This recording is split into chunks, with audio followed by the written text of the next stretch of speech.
Treneris, sveikinimai su pergalė, kas buvo svarbiausi raktai šiandien jam? Tai kaip ir rezultatas rodo, gynyba buvo svarbiausia, labai tą dėmesį kreipiam.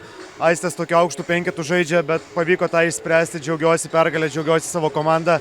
Rungtynės gal nebuvo labai tokios gražios, daug metimų ir mes prametėm, bet svarbiausia, kad mes finale jaunos žaidėjos kažkiek jaudinasi, kažkiek pergyvena, bet manau rytoj tą įtampą nusimsim, jau esam finale ir žaisim geriau negu netgi žaidėm šiandien. Praėjusią sezoną Karalienės taurėje būtent Aistėms ir pralaimėjo dėl 3 vietos. Ar saldesnis kažkiek tas revanšas šiandien? Žinot, gal tas revanšas buvo pernai jau, kai dėl 3 vietos Lietuvos lygoj žaidėm, tai kažkaip to visiškai nesureikšminom.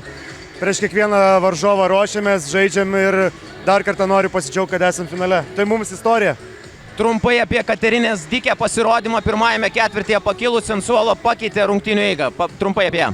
Tai šaunuolė, Keit, sakiau jai prieš rungtynės, kad tikrai reikės jos pagalbos, nes Gerda negali žaisti, tikrai 100% paliko aikštelį, ką galėjo, džiaugiuosi už ją. Maisa, you were real queen tonight on the court. Tell me your impressions about this game. It's really special for me because we worked hard the whole year, wishing that we get to this moment, and now we could get to the final. So I'm really happy with the performance of my team and of myself as well. What do you think you need to improve tomorrow to be the best team again? I think we are in the right track, so just bring more energy that we're gonna get this. Treneri, sunkios rungtynės, kiek jaunų žaidėjų Dzetkauskaitės ir Austės ankstyvos pražangos keitė rungtynių planą šiandien? Tai šiaip iš esmės viską keitė, nes truputį jaunom žaidėjom daug streso buvo. Norėčiau pasveikinti visų pirma LCC su pergalę. Mes kaip ir nedavėm tos kovos, pralaimėjom kamuolius labai stipriai ir krūvo vėl klaidų, bet greičiausiai mes tų klaidų visą laiką daug darom, bet labai kiša koja vis tiek tas jaudulys, kai kurioms pirmą kartą gyvenime tokios varžybos buvo. Ko reikės svarbiausia, kad rytoj žaidimas būtų geresnis ir galėtumėt kovoti dėl bronzos? Galvoju, kovoti reikia svarbiausia.